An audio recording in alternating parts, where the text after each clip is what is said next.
很久以前我就跟他讲说，我就说你真的超难追的。当初是我追你，所以我觉得我值得有一种我也被追求的感觉。所以如果我们人生要进下一个篇章，是你的责任。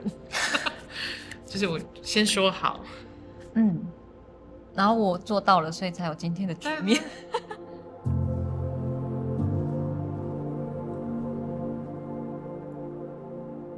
我是 Shaïne， 然后我有3个名字，法文是 Shaïne， 中文是怀安，然后周语是白子。我现在住都兰，跟1只狗、2只猫，还有一个伴侣。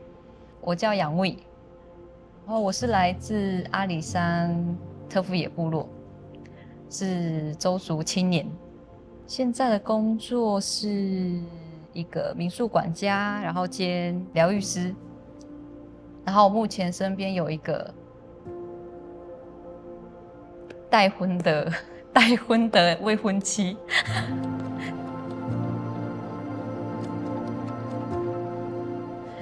我喜欢什么？你不是喜欢小动物吗？你不是喜欢自然吗？哦，这种喜欢的东西哦。不然你要喜欢什么？我有很特别喜欢的东西，你可以讲吗？从一个未婚妻的太太的角度。哦有，但问我就好了，问你干嘛？应该说，你从你的角度看他。其实我觉得他常常会把自己讲的好像我不知道我喜欢什么，可是明明他的生活的喜好就很明显，他做很多事情的选择也都很明显。就比如说，好，我们的约会，我们常就比如说我们会去海边，我们会去河边，我们会晚上在星空里面起火，我们会看月亮。就这些都是他的喜好，然后他也很爱读书，他其实会花很多时间在整理自己，他其实是一个很认真生活的人。好，我觉得是因为我还没有再重新把自己抓回到那个状态内，就这1、2年是我重新再认识我自己的一个阶段。对，我真的觉得是出柜以前跟后，真的我的那个转变差很多。跟他在一起才发现有很多的。生活中可以纳入很多的不同兴趣，然后我也想说哦，因为我是觉得这一路上的改变都蛮自在的，而且是我很喜欢的一种改变。然后他也一直鼓励我跟赞美我。对，你喜欢你自己吗？我蛮喜欢的，对，但是就是还在一个不断的滚动式的创造中。所以我不太确定，对，就是我还一直在认识自己，对，但我喜欢这个过程，我很喜欢这个过程。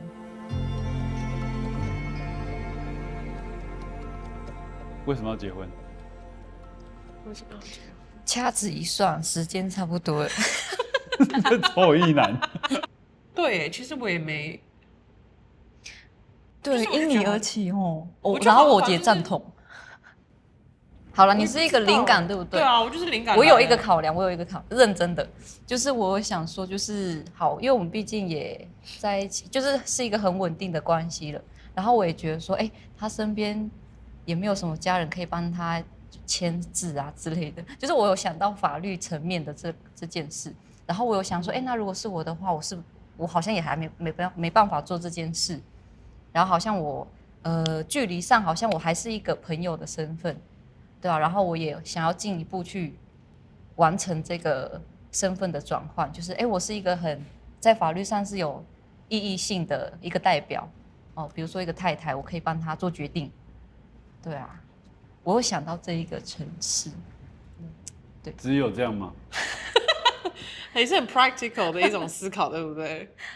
但我觉得是不是说，婚姻是一种存在的象征？就是说，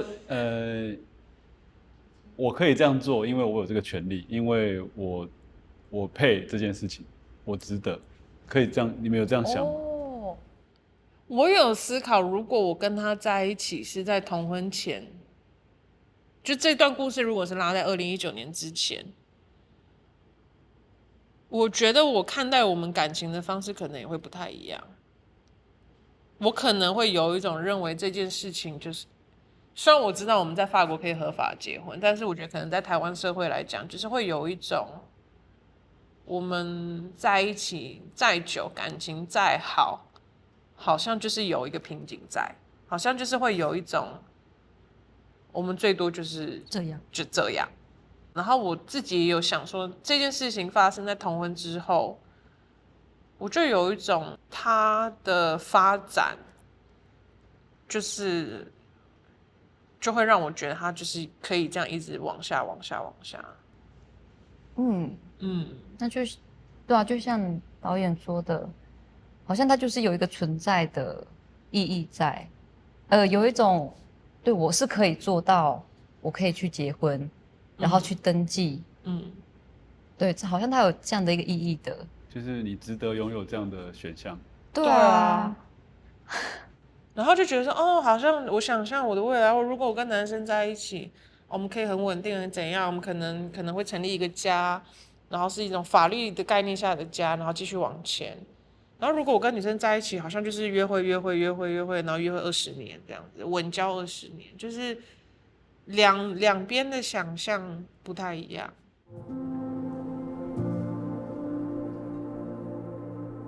因为我这边我蛮早就跟我身边很多朋友说，我们有预计今年底结婚，所以我们其实时间很久以前就定了。然后那时候他也是，哦好，对啊 ，OK 好，我们要做这件事情，可以，好，没问题。我就说，身为自己的女儿要结婚，然后家里面没有任何的心理准备，我觉得过不去。我还是会希望纳入到他们的想法，就是不是这整件事情都是他们什么都不知道，然后就发生了。所以我就一直推他，我就说这件事情要讲，要沟通。可是他也不敢讲，就是也是害怕。然后我记得好像是真的是我们，因为我们7月的时候要回去收获季，那在这之前就是也是一直鼓励他，之后他有跟他的妈妈先传讯息加讲电话吧，然后他妈妈的意思就是说，哦，好了，回来再谈。那他就是听起来是蛮冷静的，可是我就记得那几天我们在收获季的时候，我们每天都大概对，我们回去，然后我们每天准备做事。我想说，我就这样看着他们，我想说，因为我去讲也很奇怪，好像是我一个人要结婚一样，是他也是要结婚，他也是主角之一啊。我就有时在旁边就说，你可以跟你妈谈，就是两个好像他们母女就是彼此抱着这个话题，但都一直互相错开，巧妙的，而且是巧妙的错开，故意的。我记得很清楚，就是大概在最后一天嘛，我们已经是行李要上车了，可是怎么到现场就这件事情好像就一直没有要发生，然后就看行李要上车，然后我最后就说你不讲我就讲咯，然后就然后就在那边然后我就跑去跟他妈，因为他妈跑来也是陪我们收东西啊，跟我们聊天啊，看看我们的状况，然后我就说你不讲我讲，我就大概讲了几句之后发现。他妈是那种，哦，好了，我知道，然后就跑掉了，就飞掉了。然后他也是那种，就肢体语言很明显的，就是两边都这样抗拒掉。我想说，哦，那我们讲了，那我讲了，那我好像讲完了呢。那我还有什么要讲的？他妈也说 OK 了。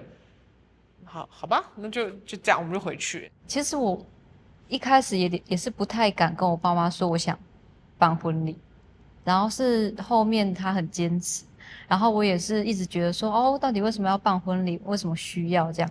然后后来才发现说，哦，其实也想要帮自己办一场婚礼，只是我会觉得好像我不值得办自己的婚礼，对，然后后面才开始正式去处理我对于我家人的一些喜怒哀乐。对，然后后面也是前几天而已，因为婚礼已经剩下一个多月，然后我也是有主动要跟我爸妈去讨论这件事。突然我也是晚上也是接到我妈的电话，然后就发现他们有在吵架了。然后但是讲话的是我舅舅，他就说你们婚礼的这件事情啊，能不能就不要办了？对啊，就是因为他们觉得就不需要办，然后他们也会觉得说干嘛要回去办这个婚礼？你们要办，你在台东办啊，你就不要用婚礼这个名目啊，你们自己日子过好就好啦。对，就类似这种比较让人害怕或焦虑的这种情绪。对，然后因为当下我也是先陪一个笑脸，就是我并不是要造成大家的恐慌，对吧？然后后面就是我就说我绝对不会影响到谁，然后我也没有要邀请亲戚朋友，我就马上切割，就是我没有要邀请谁啊，你们有没有来都没关系。有那你是这样愤怒在觉得，还是只是因为那个当下受到这个压力，所以好，对，因为当下我会觉得说 OK，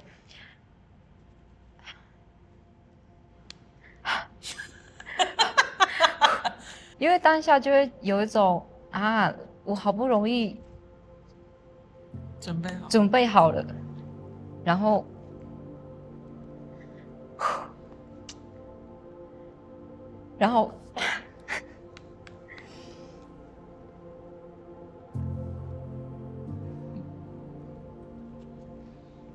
办婚礼这件事是不是意义大于结婚呢？对我来说，这2件事情是一样。我一开始我也是有一种我们就随便找个地方吃个饭就好。可是后来我有一个签个字，吃个饭签个字，好像至少还有吃个饭，不止签个字，就觉得好像吃个饭。然后后来我第一次意识到说，我内心想办婚礼，是那时候我回法国，那时候我们一起回法国，然后我随口跟我的一个好朋友讲，他就说没有啊，这是你人生很重要的一天，为什么你要随便吃个饭？然后你是值得被受祝福的。那时候我就有一种，我好像我没有意识到这件事，我还没有很习惯去学习收礼物这件事情，所以婚礼跟结婚，我觉得是一体的。就我个人来想，那因为我那时候我比他想通的早嘛，所以我就说，对，我要办一个婚礼。然后他就是那种，好好，我们可以办，但是时间越靠近，他就越抗拒。就是他们有时候会让我觉得，他们是接受的，但有时候他们的感觉会让我觉得，他们其实没有那么喜欢，或者是他们其实还是有一个界限在那边，所以有时候摸不定我父母的心情的时候，我就会很怕去表达我的感受，对。所以其实前几天那一通电话，我听完之后爆哭完，然后我也再花了一个下午，我很认真的、很勇敢的把我心里的话打成讯息，然后发给我爸跟我妈，就是这多年以来我不敢跟他们讲的内心的感受。对吧？反正我后面跟我爸妈传完，就是那个讯息之后，他们有安静一下。然后隔天，其实我妈妈有打电话，但是我没有接到，我刚好在忙，但我也没有回拨。我就想说，我就再给我自己一点空间。但很可爱的是，后来就是我舅妈有在跟我联络，她就有稍微问说：“我们有多少人要参加？然后那有什么东西是要注意的？”我就发现，所以他们有要参与我这一趴了吗？对，但是就是 OK 我就是再感受一下。我觉得，就算再回头重新来过，就是他们没有准备好，用什么样的方式去讲，他们都会被吓到。某种程度是个好事，就是他让他整个爆开来。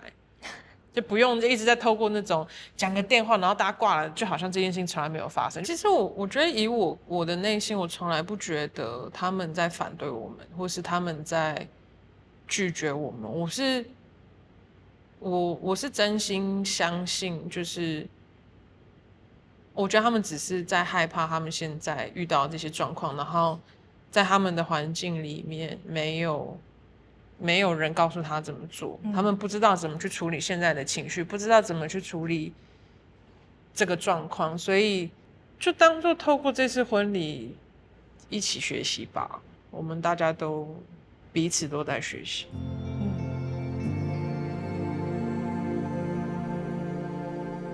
对内嘛，我们当然彼此相爱就是彼此相爱，这件事情就是它可以是一种本质，但我们两个人也还是一个群居的社会动物啊，就是我们也会对外啊。但以就目前的社会环境来讲，你在法律上面有一些正式的关系，它就是有一些很方便的地方啊，很好用的地方啊。那我会觉得，像比如说跟你回去法国好了，我可能好像就不会有一些限制在。对啊，他也可以申请家人的签证啊。我们在台湾，如果我们想要，比如说我们要经营一个公司，我们可以拥有一个对共同的一些账户，是我们的财产上面的分配都是在有点像是在法律上面有更多的选择，或是有更多的规定，去协助，或者是小孩。对啊，就还有很多。如果有要小孩的话，一些对啊，我觉得会讲这些可能也有一点像是因为你平常你就活在这个体制里面，你没有意识到你没有这个体制是什么样的感觉。但在生活就是很多方方面面。那假设我今天好，就是真的就是最常讨论的，我今天我发生意外，那谁可以帮我签名？谁可以帮我做决定？我保险可以给谁？就很日常很日常的。那你说会不会影响那个关系跟感情？哦，你说我爱他，他爱我，当然啊。可是如果说我们两个人的生活在这个社会上面，我们要日复一日，或是每年每周，我们都要一直去解释我们的关系，表达我们的关系，那个会不会造成我们情侣之间的压力？我觉得或多或少也会。我们也可以就这样哦，我们彼此是女朋友，但是人生就是有很多时候会需要一些法定关系的时候，那这种时候，它就是很多很微小的时刻，这样一直累积起来。你们现在会说我爱你吗？会。现在会说吗？你也会说吗？会，我成长。那你会说我喜欢你吗？我长大了，不会。讲我喜欢你很土你刚才讲更多更土的就是有时候我会主动，我现在都会主动跟他说我爱他，我爱你，但是他就会说我也是。哦，对啊，他以前就这样对我啊，我现在没有了。比如说我们讲电话，我说我爱你哦，拜拜啊，就说屁啊，就是以前会比较多包袱在啊。然后他就说，可是我现在走在大马路上，我说你转身看一圈，你认识谁？他说我都不认识。我说那你是在乎什么？我爱你了，小英。